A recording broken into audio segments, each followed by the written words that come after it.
ልንቀደስ ነው የምንቆርበው። ልንገራችሁ በቅተን እንቁረብ ንጹህ ሰው ይቁረብ ከተባለ ያለ ድንግል ማርያም በቀር ሰው የሚገኝም አይመስለኝም። ልንቀደስ ነው የምንቆርበው። ለምንድን ነው ከክርስቶስ ማዕድ የምትርቁት? ሊያነጻን ነው እንጂ ድሮስ እና ነጽቼ ከሆነማ ቁርባኑ ስለምንድን ነው የምቆርበው እንዴ? ልነጻ እኮ ነው የምቆርበው። ንጹህ ያልሆነ ከቁርባኑ አይቀበል የተባለ ያልተናዘዘ ማለት ነው። ያልተናዘዘ ማለት ነው እንጂ ንጹህ ስንሆን እንቆርባለን፣ ቅዱስ ስንሆን እንቆርባለን አትበሉ። የኢትዮጵያ ኦርቶዶክስ ተዋሕዶ ቤተክርስቲያን ምዕመናን ናቸው የሚያሳዝኑት። በዓለም ላይ ሁሉም ክርስቲያኖች ክርስቲያን ከሆነ ይቆርባል። በቃ የግብፅ ለምሳሌ 14 ሚሊዮን ካለ 14 ሚሊዮኑ ይቆርባል። የአርመንም ካላት ያላት ሁሉ ይቆርባል። የኢትዮጵያ ኦርቶዶክስ ተዋሕዶ ቤተክርስቲያን ግን የሚቆርብና የማይቆርብ ተብሎ ሁለት ክፍል። ለምን? ክርስቲያን ከሆን መቁረብ አለብን ሁላችን። ልንገራችሁ ደስታን መጥገብ ከፈለጋችሁ ያ ደስታ ክርስቶስ ነው፣ ሌላ የለም። ምንም ብትባክኑ በጣም ብዙ ዘፈኖችን ስላዳመጣችሁ ጭፈራ ቤት ስለሄዳችሁ ደስታን አታገኟትም። ደስታ ክርስቶስ ነው። የሰው ልቡ የሚያርፈው ክርስቶስን ሲያይ ብቻ ነው። ምንም ነገር ብታዩ ስታዩ ትኖራላችሁ እንጂ አይናችሁ ሊጠግብ አይችልም። ከአማራ የተሾመ አባ ሲታይ የኛ አባት፣ ከትግራይ የተሾመ አባ ሲታይ የኛ አባት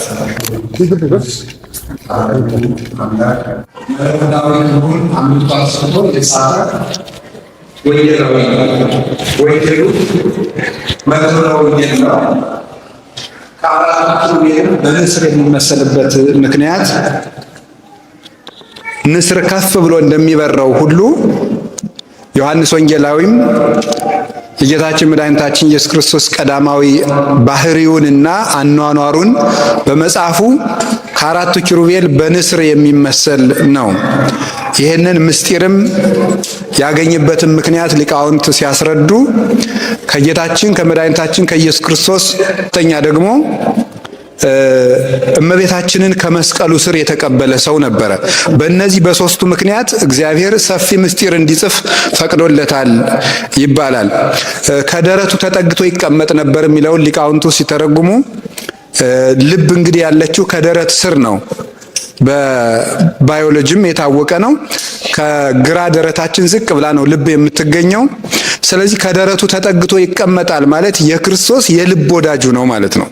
የልብ ወዳጅ ነበረ እና ክርስቶስን አብልጦ በመውደዱ ከዚህ የተነሳ ልዩ ምስጢር ተሰጥቶታል። ይህ አንዱ ነው። ሁለተኛ ደግሞ ንጹህ ድንግል ነበረ። ንጽህና እግዚአብሔርን የምናይበት መስታወትና በር ነው። አስቀድሞ የገነት በር የተዘጋብን በማደፋችን ምክንያት ነበረ። ንጽህና ግን የሰማይ ደጅን ይከፍታል። ኃጢአት ደግሞ የሰማይ ደጅን ይዘጋል እና ይህ ንጹህ ሰው ስለነበረ እግዚአብሔር የምስጢር በር ከፍቶለታል። ሶስተኛ እናታችን ቅድስት ድንግል ማርያምን ከመስቀሉ ስር የተቀበለ ሰው ነው። እንግዲህ ሁለት ምስጢርን ታስተውላላችሁ። አስቀድሞ በአባታችን በአዳም በእናታችን በሔዋን ጊዜ ስንወድቅ የዛፍ ፍሬ በልተን ነበር የወደቅነው። የወደቅንበትን ዛፍ ፍሬውን ስንበላ ከዚያ ዛፍ ስር አንዲት ሴት ትመለከታላችሁ። ያችም ሴት እናታችን ሔዋን ነበረች። ከሞት ዛፍ ስር አንዲት ሴት ነበረች፣ እሷም ሔዋን ናት። አሁን ደግሞ የዳንበት አንድ ዛፍ ታያላችሁ፣ እሱም መስቀል ነው። ከዚህኛው ዛፍ ስር ደግሞ አንዲት ሴት ትታያለች። ይቺውም ማናት? ድንግል ማርያም ናት። የሞት እናት ሔዋን ነበረች፣ የሕይወት እናት ማርያም ናት። ስለዚህ ጌታችን ኢየሱስ ክርስቶስ እንደ ነጻነት ደብዳቤ አድርጎ ነው እመቤታችንን የሰጠን። የነጻነት ደብዳቤ ዕዳችን ሰርዞ በመስቀሉ ከደመደመ በኋላ ዕዳ ለመውጣታችን ዕዳችን እንደተሰረዘ ምስክር አድርገን የምናሳያት ምልክት የምትሆን ደግሞ ሰሌዳ መለኮት የምትባል እመቤታችንን ከመስቀሉ ስር ሰጠን።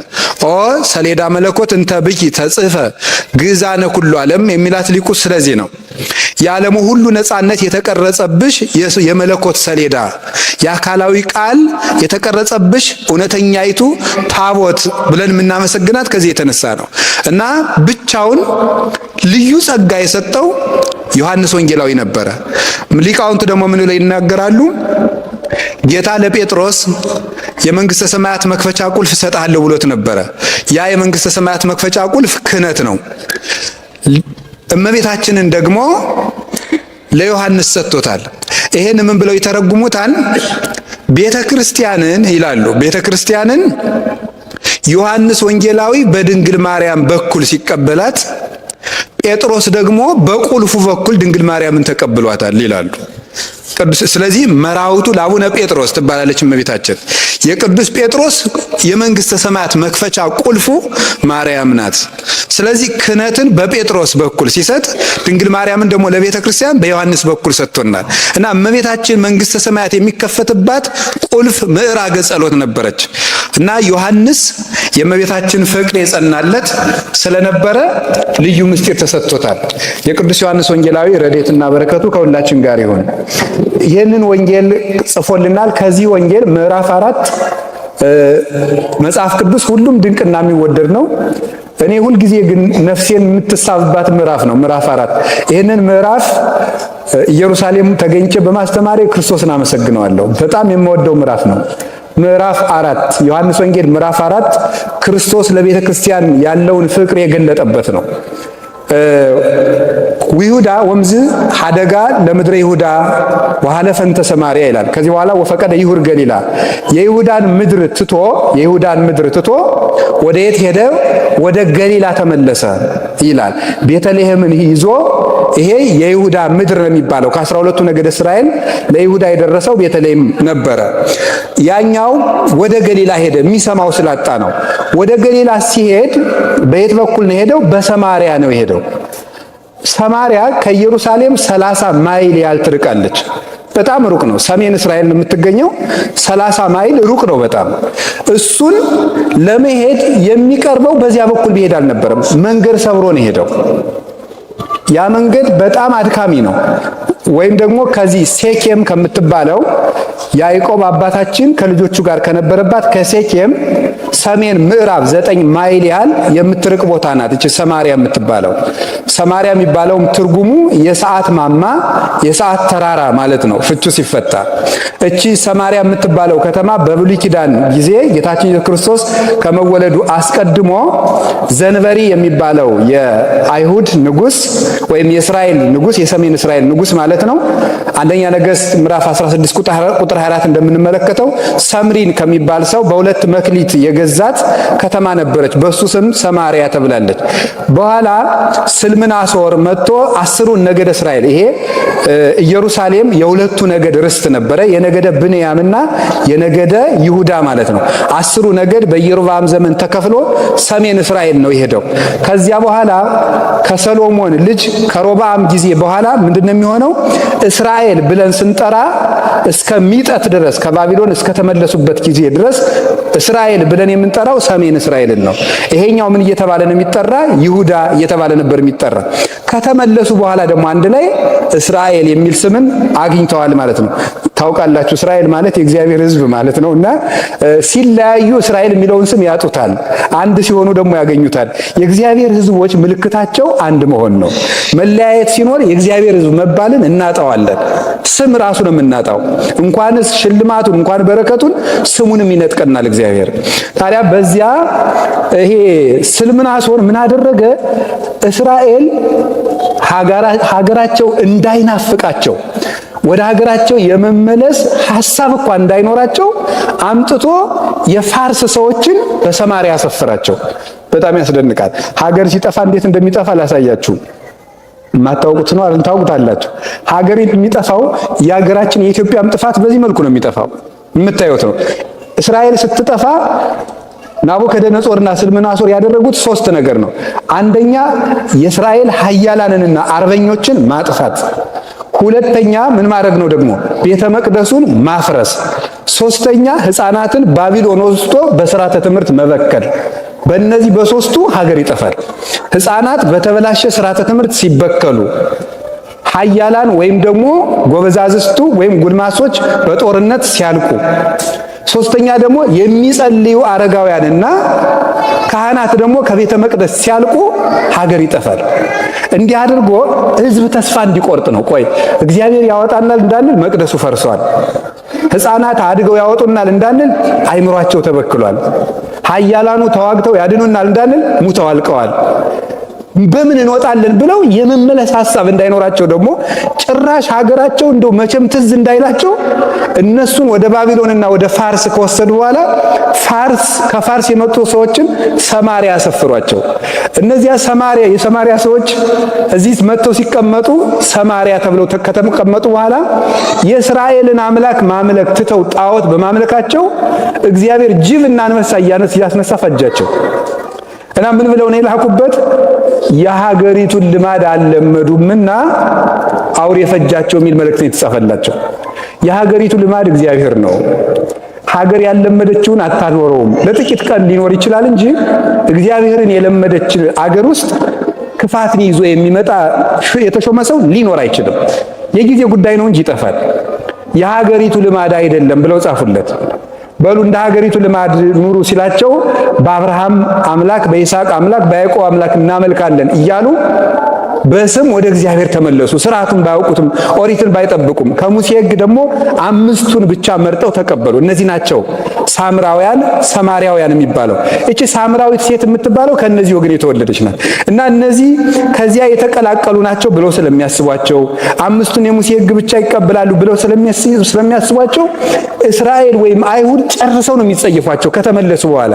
መንገዱ እናንተ ከዚህ ስለምትኖሩ እናንተ ከኔ ይልቅ ታውቁታላችሁ። በሰማሪያ መሄድ በጣም ረጅም መንገድ ነው። አይሁድ ሳምራውያንን በመንገድ እንኳን እንዳያገኛቸው ሩቅ መንገድ፣ ዛሬ የተቀየሰው አስፋልት ራሱ በዚያ ባይቀየስ ይቀርብ ነበረ። ግን እነሱን ላለማየት ተብሎ ሩቅ ጎዳና ሄደው ነው መንገድ ያበጁት። ጌታችን መድኃኒታችን ኢየሱስ ክርስቶስ ግን ያንን መንገድ ተወና ወዴት ሄደ? ወደ ሰማሪያ ሄደ። ኢየሩሳሌም ስመጣ ሁልጊዜ ክርስቶስን ሳስብ የሚታሰበኝና የሚያሳዝነኝ ያን ሁሉ ጎዳና ሄደው መንገድ ነው። ያን ሁሉ ጎዳና ለምን እንደሄደ አሳያቸዋል። በቀትር ሰዓት ነው ሄደው። በቀትር ሰዓት ወደዚያች ቦታ ሄደ፣ ወደ ሰማሪያ ሲደርስ ደቀ መዛሙርቱን ምሳ ግዙ ብሎ ወደ ከተማ ሰደዳቸው። እሱ ሄደና ከውሃ ጉድጓድ አጠገብ ተቀመጠ። 6 ሰዓት ነበረ። በ6 ሰዓት ከውሃ ጉድጓድ አጠገብ ተቀመጠ። ከውሃው ጉድጓድ አጠገብ ሲቀመጥ አንዲት ሴት ውሃ ልትቀዳ መጣች። እቺ ሴት ምንድናት? ሳምራዊት ናት። ሳምራውያን በአይሁድ እንደ እንስሳ ነው የሚቆጠሩ። ያው የአይሁድን ትዕቢት ታውቁታላችሁ አይደል? ምን ብለው ነው የሚያስቡት? የእግዚአብሔር ምርጥ ፍጥረት አይሁዳውያን ናቸው፣ ሌላው ለእስራኤል መገልገያ የተፈጠረ ነው ብለው ነው የሚያስቡት። ከዚህ የበለጠ ትዕቢት የለም። ለእግዚአብሔር አገልጋይ እንደ ዕቃ፣ እንደ በሬ፣ እንደ ላም እንግዲህ እንስሳት ነው ለሰው የተፈጠሩት። ሌላው ለእኛ አገልጋይነት ነው የተፈጠረ። እግዚአብሔር መርጦ የፈጠረው ዘር የአብርሃም ዘር ነው ብለው ነው የሚያስቡት እና ሌላውን ይጸየፉታል። ቆሻሻን ከምንጸየፈው እጥፍ እስራኤል ሌላን ዘር ይጸየፋሉ፣ ይታወቃሉ። አሁን እኮ በክርስቲያኖች በፊት ምራቅ ይተፉ ነበር ይባላል። ምራቅ የሚተፉት አሁን ክርስቶስን በመጸየፍ ብቻ መሰላል ዘራችንን ጭምር ነው የሚጸየፉት። እግዚአብሔር ደግሞ ያንን ትዕቢታቸውን ለማስታገስ ነበር እነ ዳዊትን ከነ ኑሃሚን የልጅ ከሩት እያስወለደ ከአሕዛብ እያመጣ ከነ ረአብ ዘማ እያመጣ አባታቸው አብርሃምስ ቢሆን አሕዛብ አልነበረምን እያለ ሊዘልፋቸው ይህንን ያደርግባቸው ነበር። እና ይሄን መንገድ ሰብሮ ሄደ ጌታ። እዚያ ሲሄድ 6 ሰዓት ላይ ያቺ ሴት ውሃ ልትቀዳ መጣች። እንዲህ አላት፣ እባክሽን ውሃ ስጭኝ አላት። ውሃ ስጭኝ ስትለው እንዴ እፎኑ እንዛ አይሁዳዊ አንተ እማቤት ስዕል ከመትስተይ ማየ፣ አንተ አይሁዳዊ ስትሆን እኔ ሳምራዊት ስሆን እንዴት ከኔ ውሃ ትለምናለህ አለችው። ምክንያቱም ሳምራውያን አይሁዳውያን እንደሚጸየፋቸው ነው የሚያውቁ። እንኳንስ ውሃ ለመጠጣት የሳምራውያን ዕቃ ነው ከተባለ ራሱ ይሰብሩታል እንጂ አይጠቀሙበትም። በዚህ ያህል የምትጸየፉን ስትሆኑ እንዴት ከኔ ውሃ ትለምናለህ አለችው። ጌታ እንዲህ አላት፣ ሶበሰ ተአምሪ ጸጋሁ ለእግዚአብሔር ወመኑ ውእቱ ዘይስለኪ ማየ አንቲኒ እምሰአልኪዮ ወውቱኒ እምሃበኪ ማየ ሕይወት። የእግዚአብሔር ጸጋ ምን እንደሆነ ብታውቂ፣ ውሃ ጠጭኝ የሚልሽ ማን እንደሆነ ብታውቂ ኖሮ ይልቁንም አንቺ ተለምኝው ነበር፣ እሱም የሕይወት ውሃ ይሰጥሽ ነበር ይላል አላት። እሷ ደግሞ ምን አለችው? እግዚእ እንዴት ያለች ብልህ ሴት እንደነበረች በእውነቱ አነጋገር የምታውቅ ሰው ባነጋገሩ መንግስተ ሰማያትን እንደሚያጣት ታውቃላችሁ። እግዚእ ጌታዬ አለችው። ማይኒ አልብከ ማየብኒ አልብከ መቅጃ የለህም። ዋዘቅቱኒ እሙቁቱ ጉድጓዱም ጥልቅ ነው። ማየት የለከ እንከ ማየ ሕይወት የሕይወት ውሃ ታዲያ ወዴት አለ? አንተኑ ተአቢ ያዕቆብ ዘወሀበነ ዘንተ ማየ ይህን ውሃ ከሰጠን ከያዕቆብ አንተ ትበልጣለህ አለችው። እሱ ደግሞ ቀጠልና የእሱን አነጋገር ቆይ መልሼ ሳብራራው አሳያችኋለሁ እንዴት አድርጎ እንደሚያስተምር። ምን አላት? ሁሉ ዘይሰቲም ዝንቱ ማይ ይጸም ዳግመ ከዚህ ውሃ የሚጠጣ ሰው መልሶ ይጠማል አላት። ወዘሰ ይሰቲ እማይ ዘውቦ አነ ይጸም ዳግመ እኔ ከምሰጠው ውሃ የሚጠጣ ግን ዳግመኛ አይጠማም አላት። እሷ ደግሞ ምን አለችው? እግዚእ ሀበኒ ዘንተ ማየ ከመ ይጽማ ወይምጻ ዳግመ ከመ እቅዳ ማየ መልሼ እንዳልጠማ ልቀዳም እንዳልመላለስ እባክህ አንድ ጊዜ ተጠጥቶ ሁል ጊዜ የማያስጠማ ያልከውን ያንን ውሃ ስጠኝ አለችው። እሱ ደግሞ ምን አላት? ሁሪ ወፀውኢ ምተኪ ባልሽን ጥሪና ነይ ይሰጥሻለሁ አላት። አልቤየ ምት አለችው። ባል የለኝም አላት። ሰናየ ትቤሊ መልካም ብለሻል። እስመ አምስቱ እደው ነበሩ ምስሌኪ ወይዜኒ ዛሃሎ ምስሌኪ ኮነ ምተኪ 5 ባሎች ነበሩሽ፣ ዛሬም አብሮሽ ያለው ባልሽ አይደለምና መልካም ተነግረሻል አላት። ነብይ እንደሚመጣ እናውቃለን፣ እሱ ሲመጣ ሁሉ ነግረናል አለችው። አነ ውእቱ ዘትናገረኪ የምናገርሽ እኔ ነኝ አላት። ስለ ቃሉ እግዚአብሔር ስሙ የተመሰገነ ይሁን። ይሄ ንባብ ነው። አሁን ትርጉሙን ልንገራችሁ።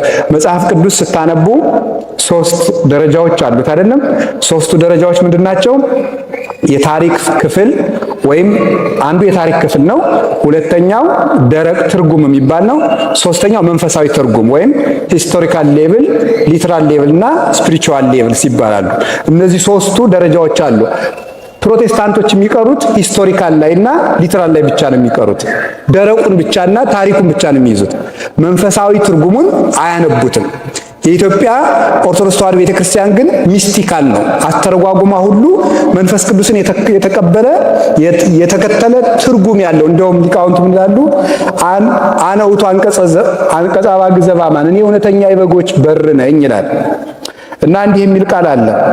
አማን አማን ብለክሙ ዘይዋ እንተ አንቀጽ ውስተ አጸደ አባግ ወዘአርገ እንተ ካልእ ገጽ ሰራቂ ወጉይለያ ውእቱ እውነት እውነት እላችኋለሁ ወደ በጎች በረት በበር በኩል የማይገባ እሱ ሌባ ነው ይላል። ወዘሰ ይበው ውስተ አንቀጽ ኖላዊ አባግ ውእቱ በበር በኩል ግን የሚገባው እሱ የበጎች እረኛ ነው። ዋጻዊኒ ያርህ ወሎቱ እንደዚህ ላለው ሰው ደጅ ዘጊው ወይም በረኛው ይከፍትለታል ይላል።